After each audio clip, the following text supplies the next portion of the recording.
thing, but we changed the slot. First we were given a 9 o'clock slot, then Bill jumped up and down and said, that's too early, we want an afternoon slot, and now we are here in this room.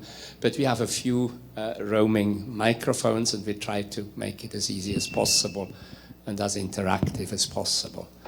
Aisha, why was WGIG important? WGIG was a very important start to building relationships across stakeholder groups. Wolfgang? All what happened the last 10 years goes more or less back to the WGIG. The Internet Governance Forum was proposed by the WGIG. The definition was proposed by the WGIG and adopted. And the 4 models we proposed led to the process of enhanced cooperation. So that means WGIG has paved the way into the future where we are now. Thank you. WGIG, the mother of internet governance. Yeah. Who else? A quick soundbite, 30 seconds. Bahar Asmat for the record. WGIG was an eye-opener for us, those coming from developing countries. Eye-opener for how we could, engage in open discussions on internet governance issues. So that was, unique experience for us. There's also a roaming microphone right at the back. Emilar has one, just in case somebody from the back wants to speak. Who else would like to say? Yes, Charles. Thank you, Marcus. Charles Shaban. I wasn't going to speak, but I remember this morning everybody was talking about multi-stakeholderism. WGIG, I think, was the first thing or the first practice with the United Nations practices that started the multi-stakeholder, that has the group had people from governments, from private sector, civil society, academia. Thanks. Who else? Masaki? I'm Masaki Sakamaki of the one of the major cell phone companies in Japan. But when we had this committee, I was in the government. So anyway, I think WGIG was one of the, or maybe the very first multi-stakeholder consultative body for the global issues. And having seen this extraordinary success of IGF this past decade, I'm really amazed to see this phenomena. And I think modestly we can say we had an excellent report 10 years ago. Thank you. Juan?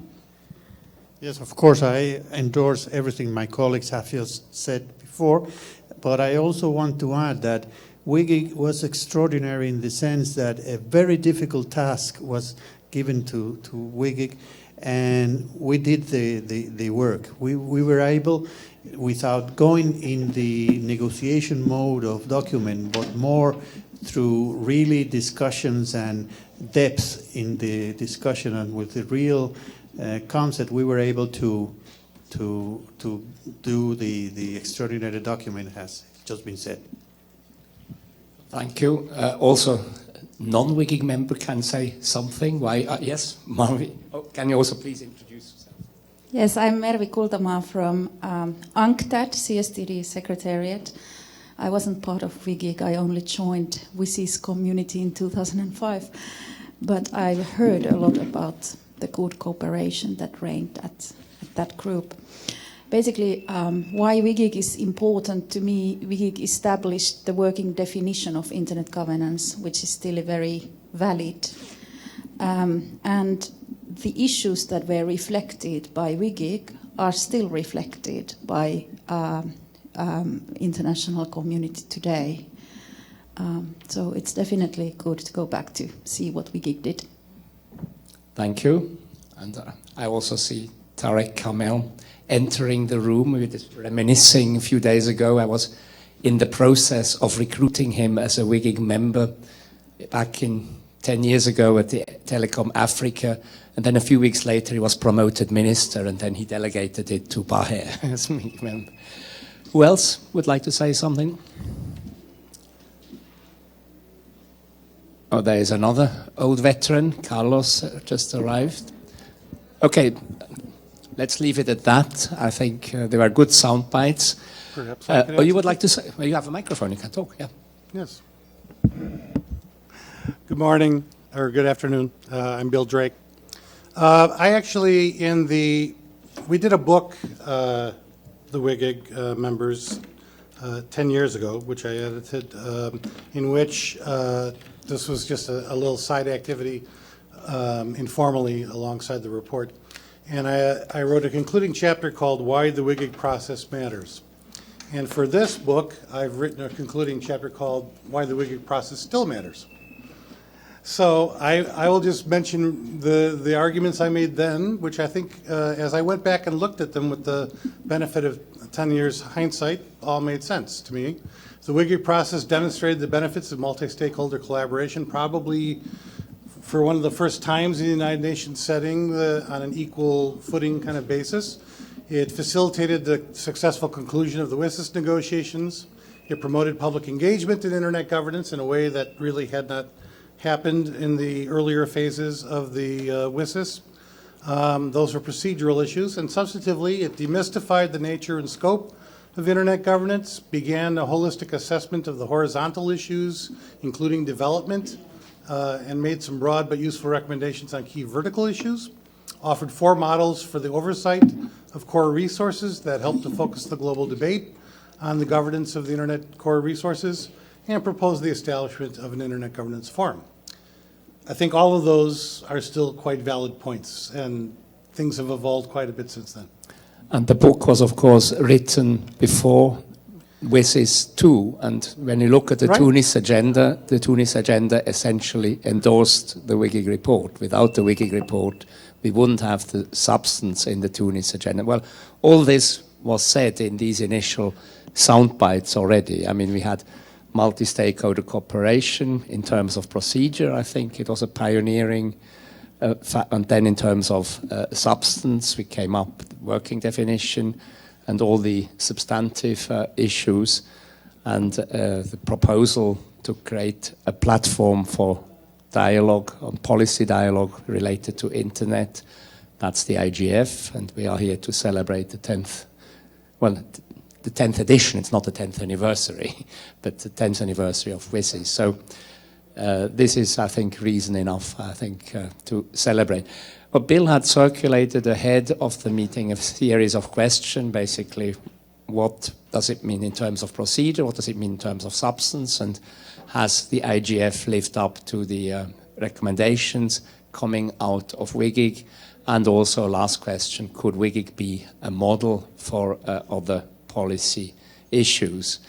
In terms of substance, we are right in the middle of discussing one of the proposals coming out of WGIG, that is a model for internet governance without any government oversight. That's the IANA transition, and that was one of the 4 proposals included in the WGIG report. So we have come round full circle.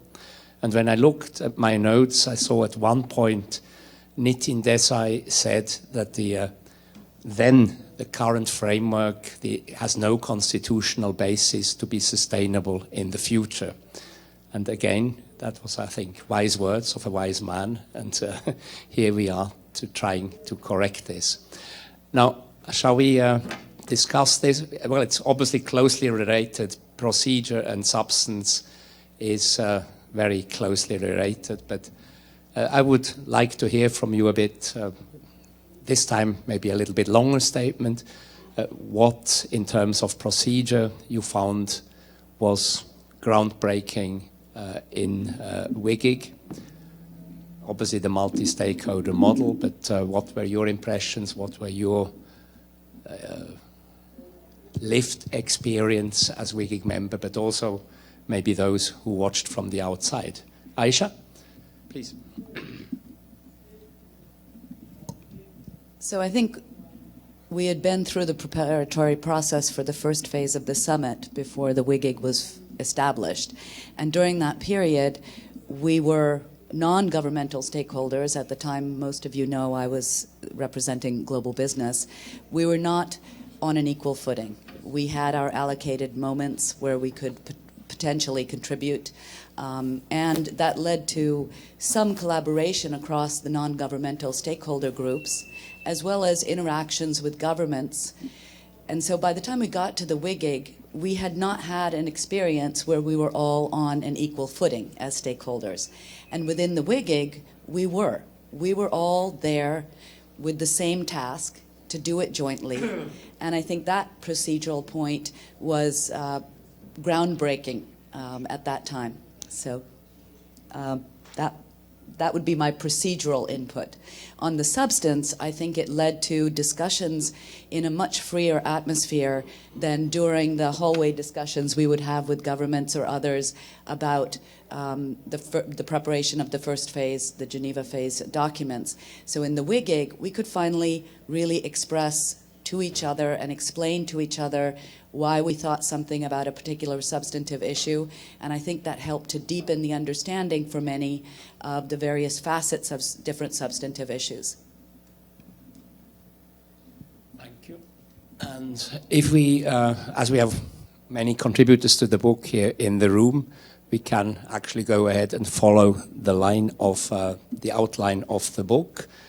And the first chapter was Understanding Internet Governance, and there Wolfgang wrote about the impact of the WGIG definition, and I'm sure he would be happy to talk about that. Yes, I think it was the first mandate of the WGIG to produce a working definition. So because in the first phase, what Aisha just mentioned, there was confusion what Internet governance is. So different parties used the same terminology for different purposes, and there was no agreement what Internet governance is. And insofar, it was extremely helpful that we in the group could agree on a working definition. And I was very happy then in 2005 that this working definition made its way word by word into the Tunis agenda. And I'm very pleased I expressed this satisfaction already on Tuesday in the plenary that the with this 10+ review outcome document now refers in paragraph 41 also word by word to the working definition. So with other words, you know, this is a definition which really is broadly accepted, and it's rather balanced. So this has 3 sentences in the definition, and in my article I try to go a little bit deeper, you know, what is the meaning or the interpretation of the 3 sentences. The first sentence was the nomination of the stakeholders. I think others have already spoken to this. In the second sentence, I think the key element here was using of the word share. Shared norms, principles, programs, and decision-making procedures. Sharing is the basic philosophy of the internet. So sharing is different from what traditional intergovernmental negotiations produce. These are zero-sum games, and you try to find, you know, the lowest way to compromise among parties. So, but in the sharing means, you know, this is a win-win situation. So we are sitting together in one boat. We have to share this and then to look how we can move forward to the benefit of everything. So I think this sharing has really introduced a new way to move forward. And in particular, if it comes to the last word, sharing decision-making procedures, this is a big challenge. Because, you know, how you share decision-making among stakeholders. And, you know, we did not have such an example until the Sao Paulo conference. But the Sao Paulo conference was really, for the first time, an implementation of the WGIG definition, because the document which was adopted finally by governments, the private sector, civil society, technical community, was based on a process of shared decision-making. I think this was really an innovation, and insofar the definition paved the way for this innovative Sao Paulo multi-stakeholder conference, and I hope it will continue to pave the way for further developments which go beyond Sao Paulo, and that's why, again, I'm very happy that this definition is now in the draft of the final outcome document, and I will say a little bit later something to multilateralism and multi-stakeholderism, because there's a lot of confusion about it. But to be very clear, the WGIG definition did put multi-stakeholderism or the multi-stakeholder approach as an umbrella concept, which does not exclude multilateral or bilateral treaties among governments or arrangements among single stakeholder groups. So insofar, the multilateral treaty system is embedded in the multi-stakeholder environment which was defined by the WGIG. Thank you. Thank you.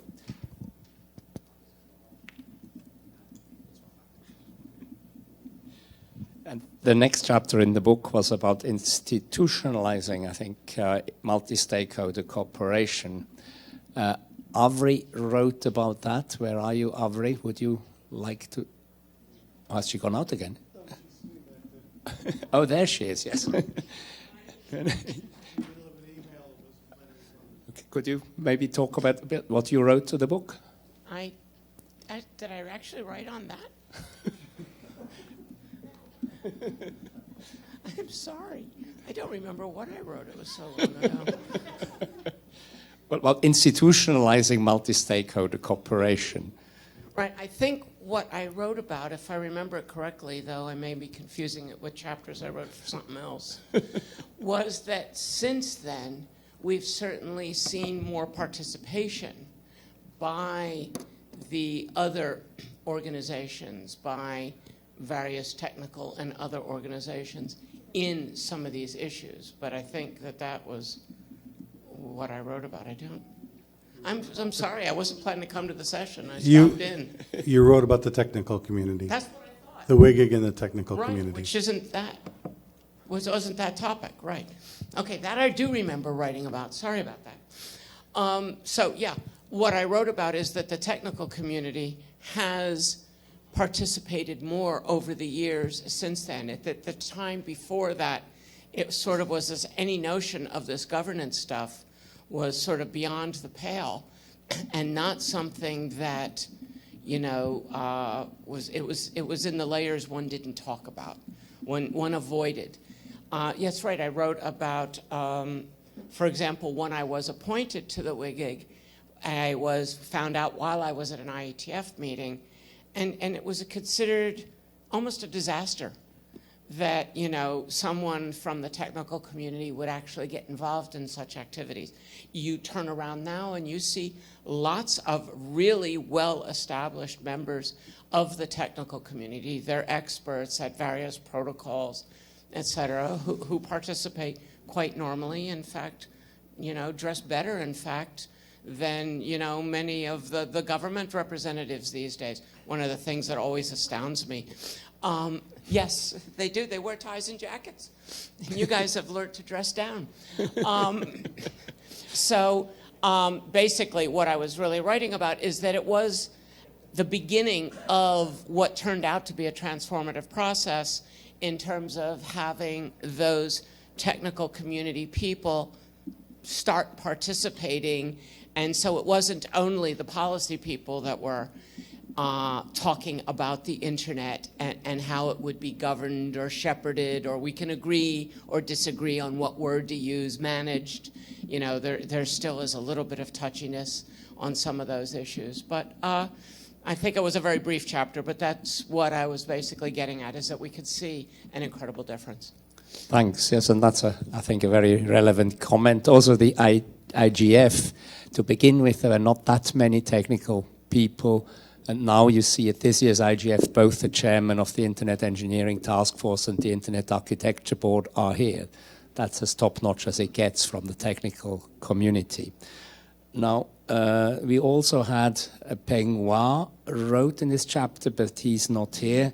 But his co-author, Cheryl, would you like to comment? Okay. The microphone is coming from the back, from Emila. Maybe you could introduce.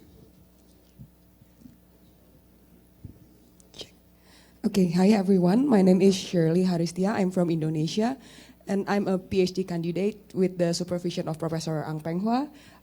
Please accept his apologies for not able being here in this session. So we wrote something about the problems of multi-stakeholderism and democratic deficit.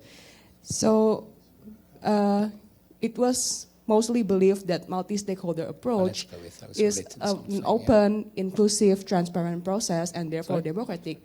However, there are criticisms these days that multi-stakeholder actually could be used to conceal an exclusive initiative. So therefore, this paper, we aim to address whether this problem of democratic deficit is apparent or real, and if it is real, what are the possible solutions? That's the purpose of our paper. So initially, we tried to trace back the concept of multi-stakeholderism, and we figured out that actually the WGIG, the one who consolidated the use of multi-stakeholder approach, and also the one who identified the gap that there is no such global dialogue forum for internet governance. And that is why the IGF was formed, because of the WGIG. And our takeaway message by tracing back the concept of multi-stakeholder is that multi-stakeholderism was intended to be understood as inclusive and democratic governance. That's our takeaway lesson. And because of the problem democratic deficit that we encountered, so we propose one particular democracy type, which is deliberative democracy, because if we don't have a baseline in talking about democracy, people might have different interpretation and definition. So we propose the concept of deliberative democracy because deliberative democracy highlights the importance of the publicness of deliberation so that the legitimacy of the process and the outcome could be testable by the public.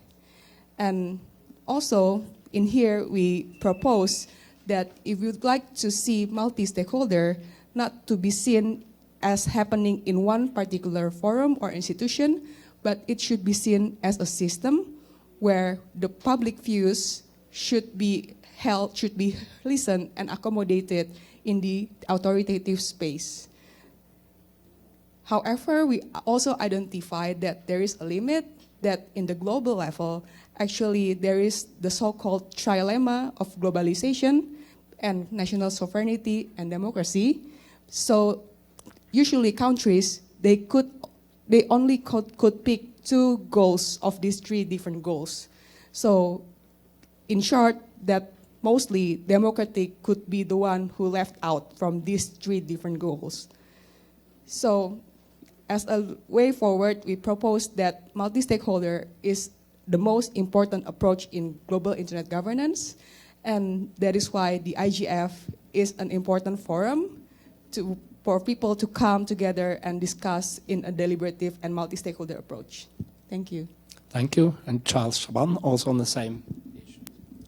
Thank you, Marcus. Although I didn't participate in the book itself, but I will talk about another issue related to institutionalizing. As I've said about the technical community, for example, we noticed many regional IGFs. And I remember when the Arab IGF and the African IGF started, everybody was talking about maybe it will be mainly governments. And this was maybe a concern.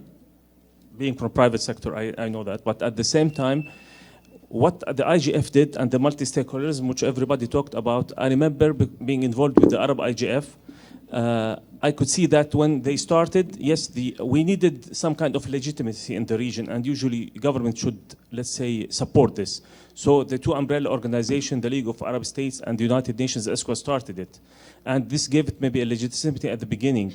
And still it made some kind of the same concern, which is mainly, are they only government? In the last 4 years, for the Arab IGF, the example that can be seen now, it's really when they went back to the definition, as many of my colleagues said at the beginning, each in their respective role. You can see it now from the MAG, the Arab MAG, I mean.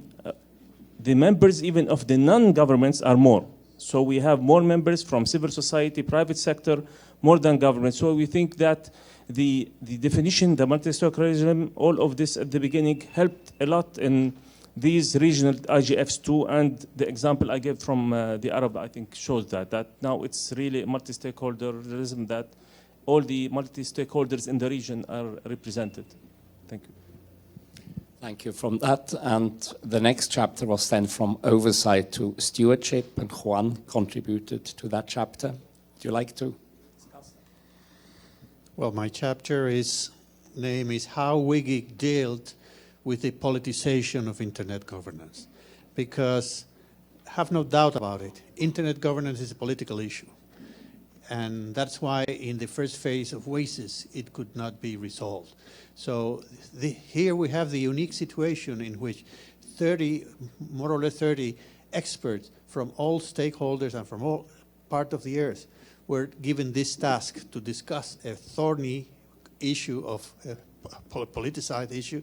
And as I said before, we were able to have a result, even and with rough consensus, without going into negotiation, you know, paragraph mode. I don't know if this is the moment to talk about the procedure that I think that WGIG contributed in there. I can recall, or well, the WGIG members here can recall, that we did a two-phase approach. We had a first phase in which we did the extended report, in which everybody, because this is, one of the key ingredients of the WGIG work is that every idea and every proposal was included. Nobody told nobody else, not even the chairman, nobody, that this idea could not go in. It was total liberty to propose all the ideas. So in the first phase, we had this big compendium of ideas, of course, ideas that is based in facts and in scientific and technical accuracy, because that's why it was selected, people that really knew about the things. But it was a big compendium that, by the way, it's available on the web, and you can see it. I think it's an extraordinary work. And with that already done, we went to the phase of extracting from there the report that it has to be presented to the second phase of WSIS. And to do that, our very wise chairman and secretariat put all of us in a chateau in Switzerland and threw out the key until we could come out with a text.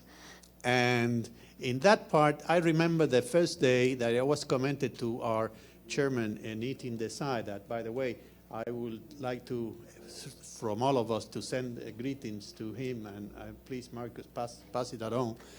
I mentioned, I have this flaw that sometimes I talk too much, or most of the time. So I remember, my colleagues could remember that I said, okay, what we have to do is very easy. It's like the editing a film, you know. The big compendium is like the rushes, you know, in film industry that's called rushes, when you have all these feet of films that are, and then to make the actual film, the actual movie, you have to edit and cut it out. I said that. Maybe Nitin remember that, because as the work proceeded, we came to the final part, or one of the most complicated part, in which we have to draft the oversight functions. And I remember that he appointed me as a facilitator for that drafting group, together with the representative of the United Kingdom, David Hendon. I think that was very wise, because he wanted to have some sort of balance in the moderation of that group. That was the group where the 4 models came out. I don't know if you remember the methodology that David and I selected, in line with this procedure of not curtailing anybody's ideas. So, well, first we went relatively fast into the non-contentious part, like the premises, that we have 2 premises. You can see it in the WGIG report. It's paragraph 49 and 50. I don't going to read it here. Go and check it out, because it's still very important. And then we moved to the principles, and we devised 3 principles that, in my view, they're still very relevant now. The principles in which this oversight should be based. It's very fast. I will quote the principles. The first one is no single government should have a preeminent role in relation to international internet governance. The second was that the organization formed for the government function will be multilateral, transparent, and democratic, with the full involvement of government, the private sector, civil society, and international organization. What that means, multi-stakeholderism. I don't like the word multi-stakeholderism, but I like the definition. That's the definition, or one of the definitions of multi-stakeholderism. That's the second principle. And the third principle is that the organizational work for government functions will involve all stakeholders and relevant intergovernmental and international organizations within the respective role. It's second time that it's been endorsed in multi-stakeholderism. Then we came, as you remember, to get the actual institutional proposals. And what David and I decided in that moment was to receive all proposals from all the members and was put it in the screen. And then try doing rounds to begin to eliminate or to merge those that were very similar. I remember that the first round were nearly 30 different proposals or something like that. But immediately there was then a break. People go on and start merging. The second one was around 16. And after 2 more rounds, we came down to the 4, and we were unable to lower that number. Actually, there's only 3 because 2 of the proposals are very similar. But that underscores that no idea, there was no negotiation, because sometimes the negotiation, as you know, gets a minimum denominator, and the documents are very watered out. It was unfortunate that we could not come for only 1 proposal, but I think it's okay that it was 4, because that reflects the diversity of views of the group, and that is how. So I think that just to finish my intervention now, that the WGIG had importance for 3 things. The first thing, it was able to deal with a very complicated political problem, and it shows that these problems can be dealt with. The second is that in a very democratic and equal footing and respecting everybody's opinion, you are able to get results. And the third is that the collaboration spirit of the members of WGIG, I think that was the spirit that gave the result. And I think that in the problems that we still have, because all the problems that the WGIG writes is still relevant after all these years. I think the situation may have changed a little bit, but many of the key problems are still there, and the WGIG recommendations are still relevant. But I remember that the collaboration among the WGIG members shows that if now we can get back that spirit of collaboration among all stakeholders, governments, and all the rest of stakeholders, without trying to impose the position of one or group of countries or group of stakeholders to the other one, and to respect the difference and to take into consideration all other interests, I think it's possible to have a solution to this problem, because the WGIG proved it, and we were able to do it. Thank you. And as I said, thank you for that. And as I said in my introductory remarks, we are right in the middle of refining one of the WGIG models, that is the IANA transition, with the broad participation of stakeholders from all over the world. Bayer, you wrote about internet governance for development. Thank you, Marcus. This is Bayer Asmat for the record. I wrote about internet governance for development. It was an integral part of the entire WSIS process. The WGIG exercise itself, though it was a sort of a narrow exercise focusing merely on internet governance issues, but it also touched upon many of the developmental aspects like access and others, capacity building, and so forth. But the point I was trying to make in this paper was that the debate about internet governance has evolved over the past 10 years, and so has the notion of developmental aspects, or IG4D. It has also evolved. So we've seen IG4D as either implicit or explicit theme at many IGFs, cross-cutting theme, etc. And we've seen many sort of materials coming out of the IGF in terms of workshops and reports on this issue. And back home, in the countries, in the developing countries, we've also seen efforts to increase internet access, penetration, mobile. But then what I'm trying to say there is that this concept of digital divide may not be relevant anymore. I mean, we've been seeing a lot of debate about bridging the digital divide. And I was trying to look into the question of whether this is relevant, whether this is important. And what I think is that the digital divide will continue to exist. It may increase, it may shrink, but that's not the point. The point is how far the societies, the communities, the developing countries are able to embrace technology, to embrace internet, and so that these technology and these platforms and these tools become part of daily lives, become part of the business, education, and the economy at large. Then I highlighted some of the experiments in some of the countries, regions, about infrastructure, about services. And the bottom line is, well, we still have a long way to go in developing countries without looking into numbers of access and all this. I mean, numbers are good, are meaningful. But the thing is, are we able to, as developing countries, are we able to see ourselves as part of this digital economy thing, and how to do that? What needs to be done so that we can say, well, we have a digital economy that is growing, that is sort of promising. So yeah, that's my point. Thank you. Thank you for that. And Raul, you wrote about WGIG+10 in the WSIS+10 context. Good afternoon, everybody. Yes, I try to show in the piece that I wrote the difference between the situation before WGIG and the current situation in the light of the WSIS review process. This is one of the things that we are reviewing in the WSIS review is the experience of the IGF. And it is impossible to think about IGF and analyze all the progress we have done without having in mind the WGIG and where we stood the day before the WGIG started.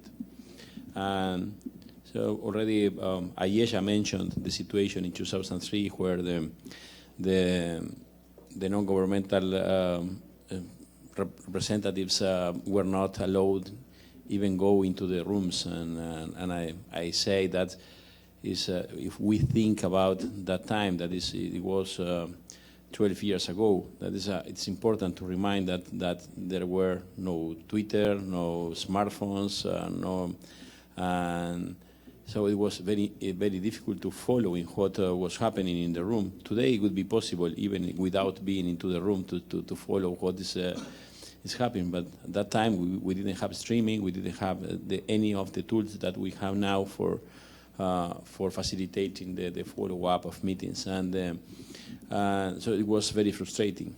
And that was the situation before WGIG. And I remember I can't forget my feelings the first day that I went to UN in Geneva for attending the WGIG meeting. I didn't know even how to go into the building, how to register, and it was very difficult process. We had to go to some place and to fill forms and show documents, and so we got the badges for going into the building, and we didn't know how to manage ourselves into the buildings. And what our surprise was when we realized that there were not power supplies for plugging our laptops, and there was no Wi-Fi network. And so I remember talking to other colleagues saying, how we will be here 3 days without the internet and without electricity for connecting our laptops. That's crazy. But it is why I say that, because it shows the cultural clash that experience means. And for us, it was very strange, very different environment that we were trying to learn how to move in that new environment. But it was also strange for the governments, for the governmental representatives, that they didn't know how to act. They realized that the same rules that they were accustomed to follow in other meetings didn't apply in this group. So they had to understand that some of us had the same right than them to speak whenever we wanted to speak. And obviously all the work of the chair and the secretary were very important in that sense. I'm sure you had to to manage a lot of pressures for different actors that each of us wanted to something as more similar of what we were accustomed to work in. And so when we went to the summit, to the second summit, that's the discussion was absolutely different than in the first one, and the discussion was much more informed. This was one of the main impacts of the work of WGIG. That's the level of information that all the actors and Juan and others have already spoke about the contents and the recommendations and the. But it was very useful because all the newcomers, even the new people from governments that had not been involved in the process so far and had to go to the summit for discussing the last, for participating in the last negotiations, they had the opportunity to be informed about this report. I'm sure that this was broadly read and a lot of people read the report in order to have a more meaningful participation in the debates. One consequence, or another consequence, was the trust that it created in the multi-stakeholder experience. When we discussed the IGF, that was one of the recommendations that I remember the first time that Bill Drake mentioned the idea of proposing a kind of forum in our meeting in the Chateau de Beausset. And we moved from that just a simple idea to a proposal. We moved from that proposal to a concrete negotiation outcome. And there was trust in the multi-stakeholder model. Without that trust, it would have been impossible to approve the creation of a forum. But there was also trust in other things. That was the hybrid model. I think that's if we look at the IGF, one of the beauties of the IGF is that it is something that is under the UN umbrella, so it creates confidence, give confidence to those governments that are more accustomed to work under UN, so they feel comfortable, but it's not a formal UN body.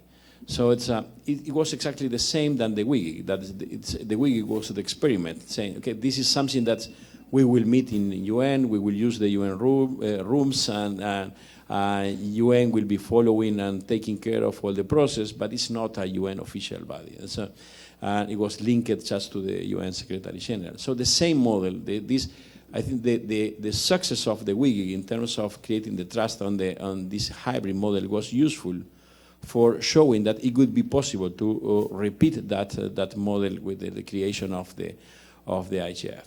So when we see that's how we move it from that basic idea in the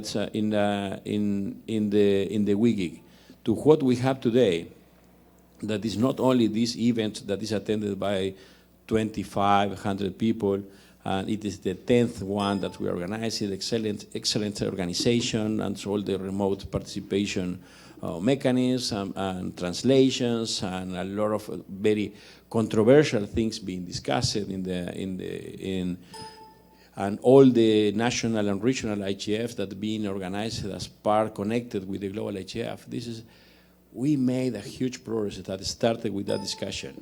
The difference between the discussion in 2003 and 2005 was the WGIG, because the problem in 2003, one of the problems was the lack of information of the participants, and we provided we turned that situation in a situation in 2005 when where the people was discussed in a much more informed way, and this was the beginning of the creation of all the things, not only what we see as direct consequence of the WGIG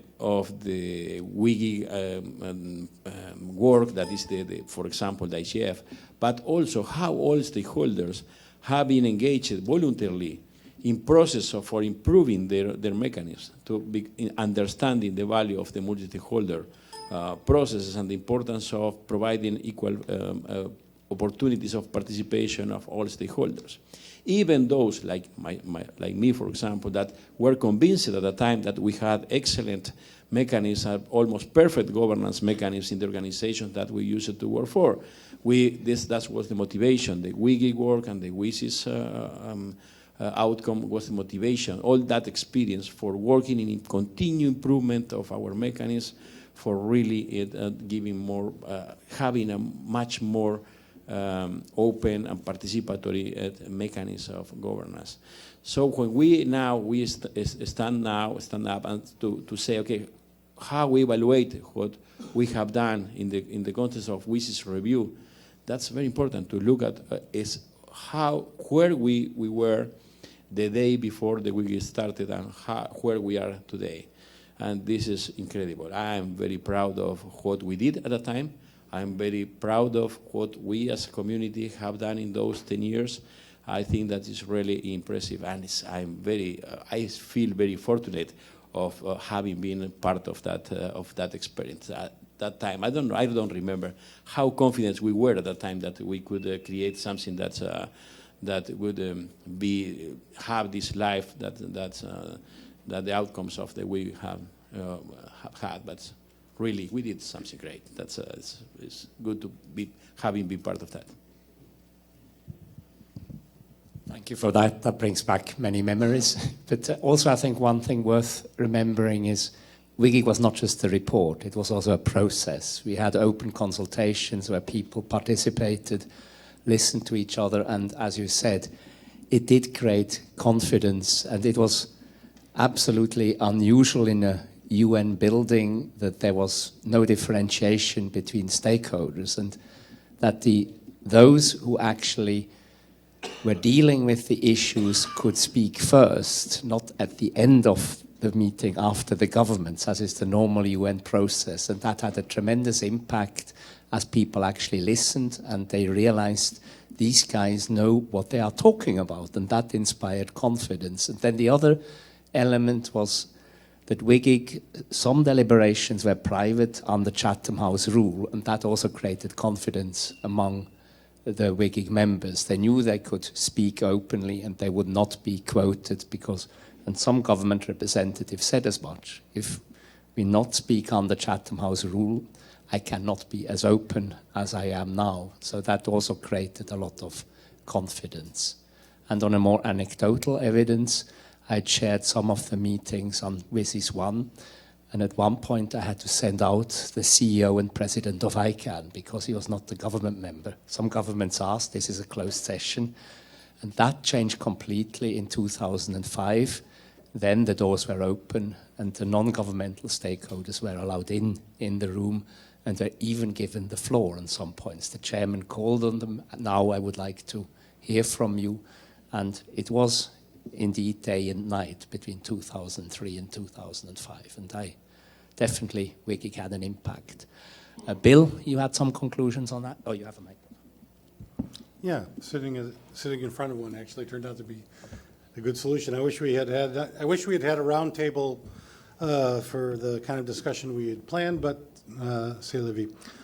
Let me just make a couple of comments, I guess. I mean, well, part of the inspiration for doing this book was not just that a bunch of old veterans of the WGIG wanted to get together and write stuff again. I mean, that would be a little bit self-indulgent. It was actually more than that.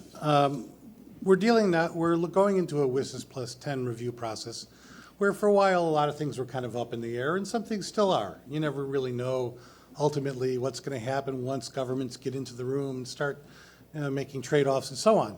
Earlier in the process that was unfolding, I mean, there was a lot of indications that old unresolved issues in the minds of some countries could come back again and become quite problematic politically and divisive. And so we really felt like, you know, if there's going to be an intergovernmental WGIG+10 discussion, why not have a multi-stakeholder WGIG+10 discussion as a complement and try to recall how this multi-stakeholder process that we did was really relevant to bringing the WGIGs to a successful conclusion back then and has built a legacy that we're still living with today. One thing I thought I would note in particular, just as a complement to some of the other points that were made, because folks have talked about, you know, how back in those days, stakeholders would get thrown out of the room or not be allowed in. There's other measures of change too. I remember, as somebody who was particularly interested in the sort of how do we conceptualize these issues question, that back in 2003, when the WGIG was at the end of the WSIS Phase 1, there was a lot of complete disconnect about what is internet governance. I don't know if a lot of you people who were in the room, I think, were veterans and were around back then. But people were denying that the term governance made any sense, could be applied to the internet, or saying that, I called it governance denial, or that if there was such a thing as governance, it meant governments, and hence any kind of governance had to be based on an intergovernmental mechanism. You had people who said, okay, well, if there's governance of the internet, it just means ICANN. And so they became completely obsessed and focused on ICANN. And there were people who said, okay, well, if there is governance and it is something that should be intergovernmental, this means that the ITU should replace ICANN in some of its activities. So we were in this kind of stage where when we got to December 2003, in the summit in Geneva, you had parties completely disconnected and unable to talk to each other on a lot of fairly fundamental questions. And there was a real question of how do you take forward a negotiation on a topic area that nobody has a shared conception of what this actually means and who should be involved and so on. So I guess one interesting thing to do would be to ask the counterfactual. What if the WGIG had not existed? What if at the end of 2003, there had not been a call for the Secretary General to form a group to propose a working definition and identify the respective roles and responsibilities and identify the issues and all that? How would WSIS Phase 2 have played out if we had had the same process going on with governments negotiating in the model they did, treating the stakeholders in the way they were being treated at that time and so on? Could we have possibly imagined that the WSIS process would have come to anything like a successful conclusion? I would submit we would not have. I think we would have gone to Tunis and had a disastrous debate about, the U.S. won't give up control of ICANN, as some people would put it, and there's a refusal to change the governance model, and this is, so, the headline could have been, UN summit breaks down in acrimony, right? And instead, we came up with an agreement based on having, agreeing, first of all, to create a new mechanism to continue dialogue going forward. But also, by that point, we had bounded and structured the question of what are we talking about in a very important way. The WGIG went through a whole process of sorting the issues, of coming to the notion that when we're talking about governance, we're not talking about governments. We're talking about a process of steering. It's something that's done, in a lot of different ways, top down, bottom up. There's various models. And we came to a definition of internet governance that included both the underlying physical and logical infrastructure and the use of internet for information communication and commerce. So that really meant that we now understood internet governance in a much broader way. We understood that there was a galaxy of different types of governance mechanisms that set rules and frameworks with regard to different aspects of the internet environment, and that all of these had to be addressed in some kind of coherent manner, visualized in some manner, and the WGIG set out a sort of process for doing that with the IGF and some of the attendant discussions. So I think the WGIG played a really important role in promoting collective learning among all the participants in terms of how both tactically we learned to work together. The civil society people learned that they had to, sit up straight in a chair, brush their teeth, maybe take out the nose ring and learn how to talk to an ambassador. The business people and the technical people had to learn how to talk to government people. Government had learned how to talk to the rest of us. We figured all that stuff out. There was a learning there, and there was a learning of a substantive character where we came to understand the issues in a fundamentally richer and deeper and broader way, which this process in the IGF has carried forward. And I just can't imagine if we had not reached some conclusion around that. If we had gone into, the second half of the WSIS with people still debating what does governance mean, and is it just governments, and should it be ITU versus ICANN, it would have been not only would the WSIS process have been a wreck, I can't imagine what the next decade of discussion would have been like. So I think that we really, the WGIG process was in a lot of ways, I think, really a watershed and a turning point in the way dialogue went forward around internet governance issues. And this became deeply institutionalized in a whole variety of different ways all around the world. Governments built up mechanisms and policies around these issues. Everybody started to get focused and involved and say, okay, there's security aspects of governance, and there's, underlying infrastructure aspects, there's standards aspects, there's intellectual property aspects, and the whole kind of global mechanism began to kick into gear of bounding and structuring and making sense of the topography and figuring out how to carry that forward. I think that was really a big deal, quite frankly, in terms of the trajectory that we've all been on since.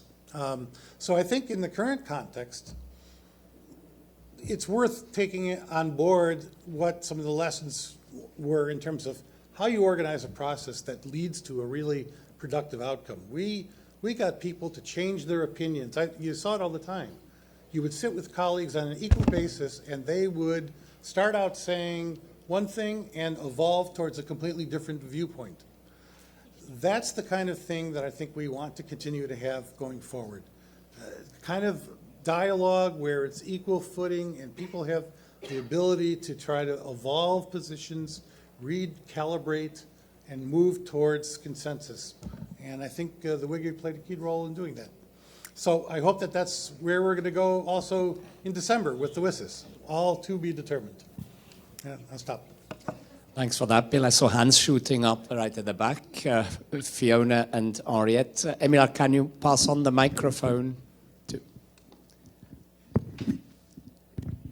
Who first? Sort it out among yourselves. Fiona? I am on the end, so I'll go first.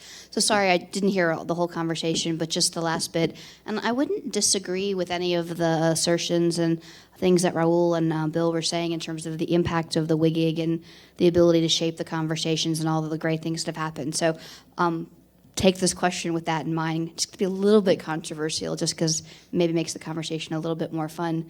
So keeping in mind all the great things that have resulted because of WGIG and the great achievements, I mean, having been part of the WSIS negotiations where some of you were forced out of the room at the beginning, this is, people should never, ever take for granted this kind of conversation that we have today. But do you think, my recollection of the terms of reference of the WGIG were 3 tasks. Maybe Marcus remembers the 3 tasks. One was to develop a definition of internet governance. I know this by heart. Develop a definition of internet governance, come up with a list of issues, and figure out the roles and responsibility of stakeholders. And at the end of the day, the group didn't, I don't think, finish the complete tasks.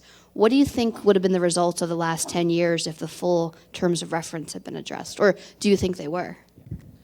And Marcus, I'll add, because I had the same question.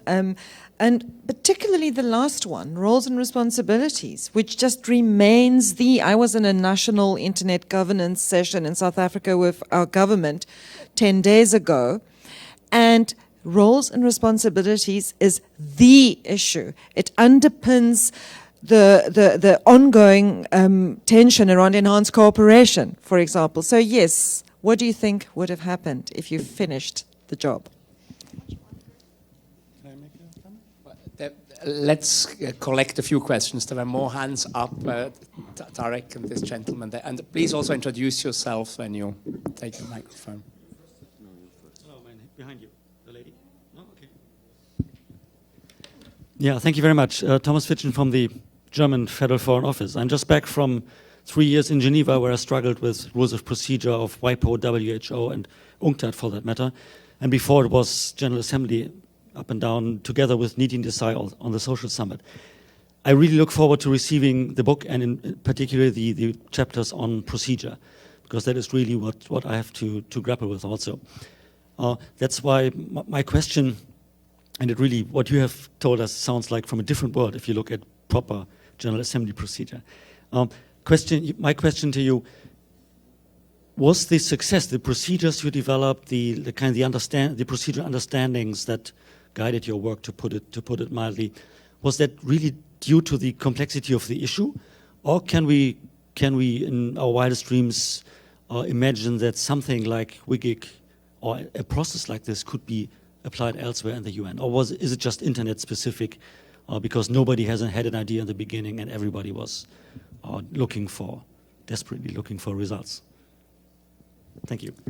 Thank you for the question. And next. Thank you, Tarek Kamel. I just wanted to shed a light on a paradigm shift that helped also the whole evolution at that time that we sometimes maybe forget. In the 90s, we had the case that the internet community was mainly around the ISOC, INET conferences and the academic community and technical community that was gathered and known each other and have grown with the CCTLDs worldwide. During that time, during the year 2000, 2001, we have seen a paradigm shift in the market. Suddenly, the telecom community and the telco community started to get very close to the internet business. They started to realize the value added in the internet business. And we have seen their interest to acquire ISPs. So the two worlds that we used to see, this is the internet people that are isolated, let them do whatever they do, whether it's in ICANN or ISOC, that's not that important. And this is the telecom world that where really the business is, the lines started to converge, and we started to see them closer coming to each other. This have provided the whole process with a completely different meaning as such, while we were then approaching WSIS 2003 and WSIS 2005. I'm not sure that the ITU realized that when they decided to have the two WSIS conferences back in Minneapolis in 2009, but I'm sure that this has empowered the process drastically, has shown interest, and has helped also in this multi-stakeholder nature that we have seen during the WGIG+10 during the WGIG process and the multi-stakeholder format. I'm not sure that the technical community alone, as it was in the 90s, would have had that power to make this shift alone without the telco community. Thank you. Thank you for that. Now we had a few questions, and I would obviously ask all WGIG members to react to them. Let me maybe take the question on whether WGIG as a model could also be used for other processes. I don't think the design of the process was exclusively aimed at internet technology. I think the whole underlying idea was to make WGIG and the selection of WGIG members as open, transparent, and inclusive as possible in order to get the buy-in of the respective communities, and that included governments. I saw some learned articles looking at the list of WGIG members and questioning what kind of contribution they could possibly have made, a diplomat, Geneva-based diplomat of some developing country. That's totally underestimating and not getting it. The idea behind it was precisely to bring out the WGIG process and report and bring it to the diplomatic community in order to get the buy-in. And without that, we would never have gotten the buy-in of the diplomatic community. And the same way, obviously, by having people respected by their respective communities, technical community, civil society, business, that gave us the buy-in from important stakeholder groups. And I think this basic model can be used for any kind of global issue. And the importance was to create a climate of trust and confidence and to have relevant experts there. And we also got, when being tasked with setting up all this, the Secretariat, I consulted widely, and many people in the room where my regular interlocutors wanted to know how the thinking was going. And of course, I listened to their input, and I listened to many other people. And one example, and I mentioned that in my contribution to the book, was the Global Commission on Dams. That's totally not related to the internet, but that was a World Bank sponsored project on a highly controversial issue, dams, where basically flood valleys and have to eject villages and empty villages. And they brought together big industry and civil society and created also a commission where people talk to each other. And at the end result, they were still on talking terms. And that was a highly, I think, influential process. And when setting up WGIG, we very much learned from that and got inspired from that. And the guy who was then the secretary, he's now the head of UNEP, he said, whatever you do, make sure that there are no surprises when people read the names of the expert group. And I think, looking back, I can say with some degree of satisfaction, I think that was the case. When the members were announced, they were generally applauded because people recognized the value of the various experts chosen. But Carlos, you put up your hand. You wanted to... Carlos first. He hasn't said anything yet. But there's a microphone behind you if you can have the roaming microphone. And don't forget the questions of Henriette and of Fiona. Yes, precisely. First of all, I think we didn't have a template on which we worked in terms of method to practice the multi-stakeholder procedures we did with the WGIG. We learned by doing, I think. It was an experiment as well. And we learned a lot. No? The second thing is that the working definition of internet governance, I think it continues to be valid and very useful, especially because there is a very little word inside which is shared. No? And the sharing of decisions, obligations, dialogues, discussions, etc., etc. And I think that it continues to be very useful until today. So this was a major achievement because it was really, that working definition was really consensus in the multi-stakeholder WGIG. No? Finally, the questions of Henriette and Fiona are very interesting, but they could be asked to anyone who participate in those internet processes since then, because we have 10 years from there. And all of us went through these processes and have, of course, new ideas in a new internet. This is a new setting in which many things happen. It's very difficult to port us to the past and try to finish the report. No? I think it's a question to be asked more broadly than just to the members of WGIG. Thank you. Thank you. And I forget to repeat that people should say their names when speaking. So that was Carlos Afonso. Yes, Carlos Afonso from CGI.br. And Juan Fernandez wants to say something. Just to answer the gentleman that asked about the process, I want to read something that Nitin Desai, that was the chairman of the WGIG at the time under Secretary General of the United Nations, wrote about the process. He wrote this in the preface to the book that WGIG wrote, that Bill Drake edited in 2005 that he mentioned. And I quote Nitin Desai. He said, this is only a fragment. You could read the whole preface of Nitin Desai in that book, but this is a fragment. And I quote, the most difficult issue was that about institutional arrangement for global public policy oversight. It soon became clear that a single view would not emerge and would in fact be misleading, as it would not reflect the diversity of opinions within the group and in the wider community outside. We correctly decided that we were not a substitute for the political process in the West's PrepCon, and that our duty was to spell out options clearly rather than to find a compromise. Had we presented just a single option, then all those outside who disagreed with that option might have rejected the rest of the report, which contained valuable suggestions. and he finished. In the end, the WGIG produced an unanimous report. There was no note of dissent.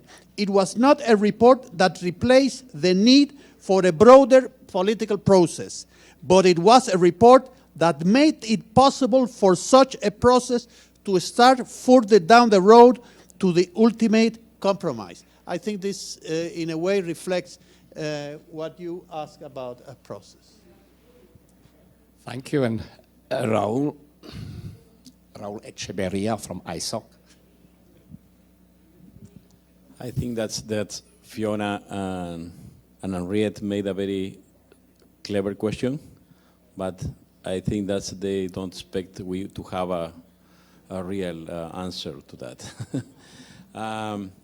My impression is I think that what Juan read now is very important because it has is part of what I would have said. My impression is that if we would have done that and tried to define the roles and responsibilities of all stakeholders, this would have been a big failure. Because if now that we are 10 years after we completed the work of the WGIG, we still are in a situation where we are not ready for making significant progress on that. I think that at that time the governments were even less ready for that. So they could have probably ignored all the report. And I agree very much with what Henriette said, in the sense that when we talk about the discussion about enhancing cooperation, what really is behind that discussion is the roles of responsibilities of all stakeholders. But this is a discussion that came up again during Net Mundial last year, and we were not able to solve it. And so we are still in the same situation. And a few days ago, discussing with some governments about enhancing cooperation, I told them, but this is about discussing roles and responsibilities. Do you really want to discuss the roles or responsibilities of all stakeholders? So they smile, say, oh, we don't know. We are not there. Why? Because probably if we get some conclusions, the conclusions would not reflect the view of all the stakeholders, and for sure not all the governments. And probably some governments will realize that the conclusion means that they should have less roles than what they expect to have or what they think they should have. So I think that's the fulfilling 2/3 of our mandate is not bad. It's a good hit rate in the international diplomacy or international governance context. It was good. Thank you for that. And it also says in their respective roles, and I know that is something not everybody is happy with. And I know in Net Mundial we changed it a little bit and said should be interpreted with flexibility. I think that was the language, wasn't it, Henriette? But yes, yep. This is actually a conversation I've had with Fiona. I'm Bill Drake. This is a conversation I've had before with Fiona because she has told me before you guys didn't finish. Roles and responsibilities was, as I think Raul correctly said, we could not have come up with a formulation that I think would have passed muster with the whole WSIS process. I think it would have been very difficult.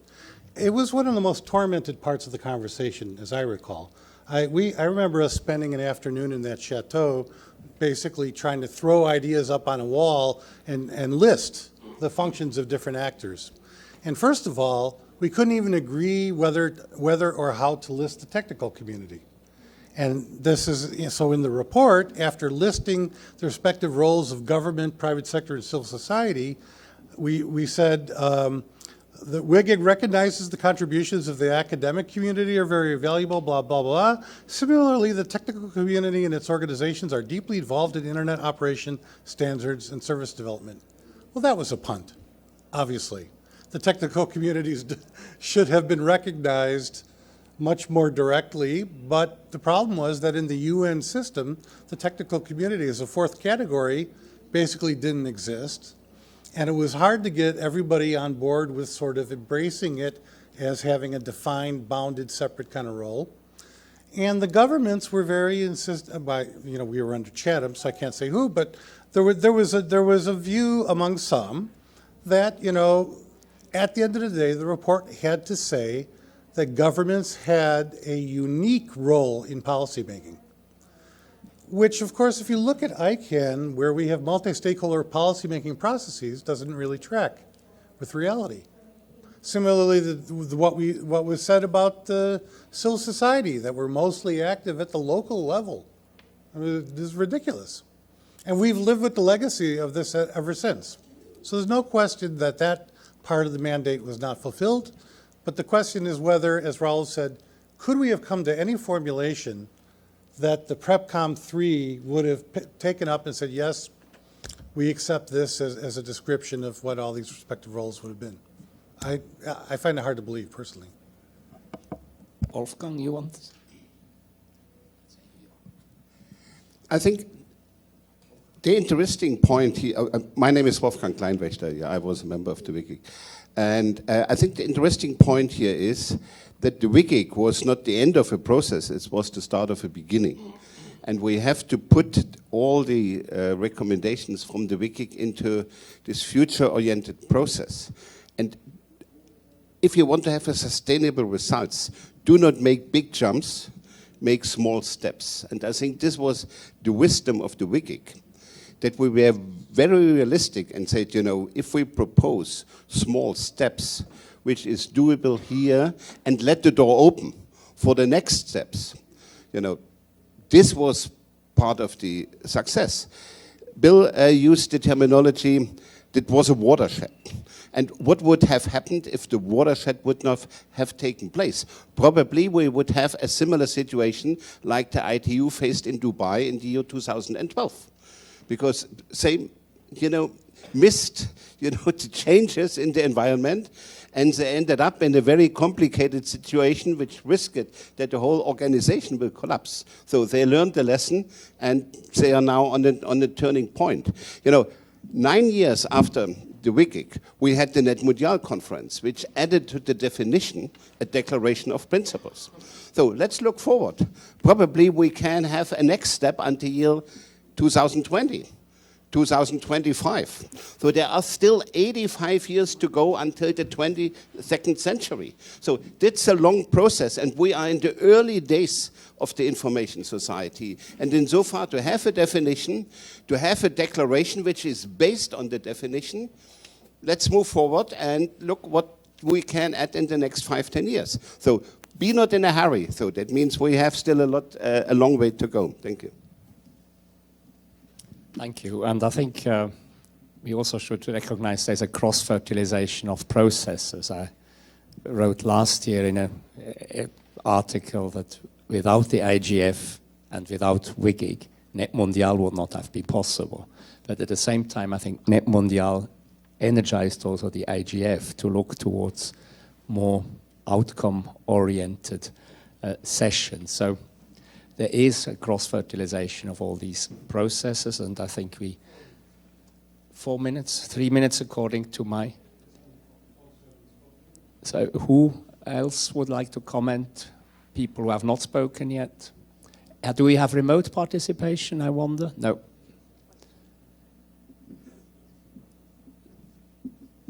Don't feel shy.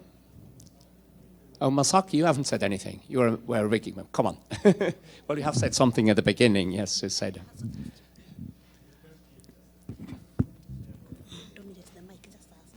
Oh, thank you. Give me 2 minutes then. Okay, what's ahead from now on? I want to see the IGF.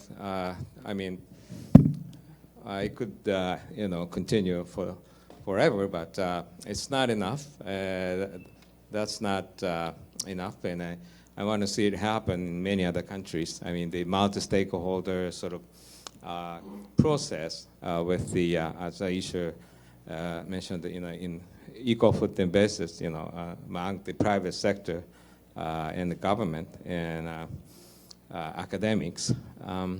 Well, actually, in our country, we have this kind of multi-stakeholder sort of conference that meets every month or so.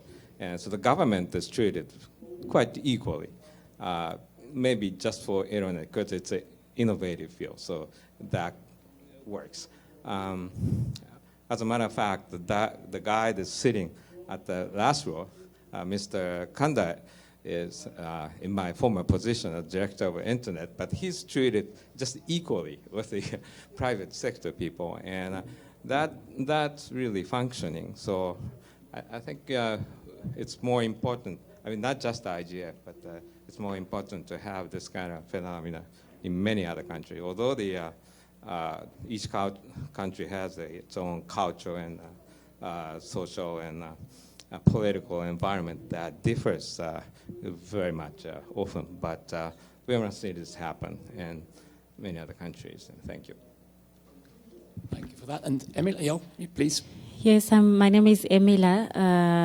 And thank you, Bill and Marcus. But so what now? How do I participate in this WGIG thingy? What do I do? Well, is it still in operation or it's over? How do I participate? The WGIG thingy is over. That finished with the report. That was 10 years ago. And the WGIG essentially fed into WGIG+2. And where we are now, the IGF is in a way the child of WGIG. And so by being here, by participating in the IGF, you are very much involved in what is a follow-up to the WGIG and a legacy of the WGIG. Well, we have reached the end of our time. With that, I think I'm happy to conclude this session. I think it was nice hearing from you and seeing back old colleagues and confirming the relevance of WGIG. And I think it was very informative. And I'll thank you for participating and thank you for your attention. Thanks a lot. Thank you.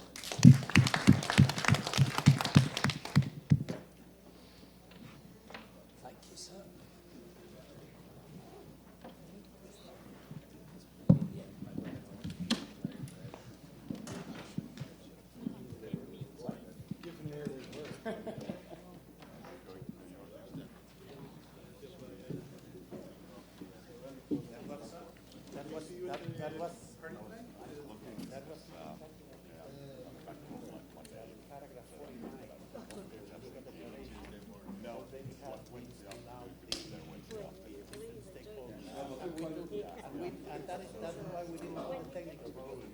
We agreed to work that as a starting point, remember?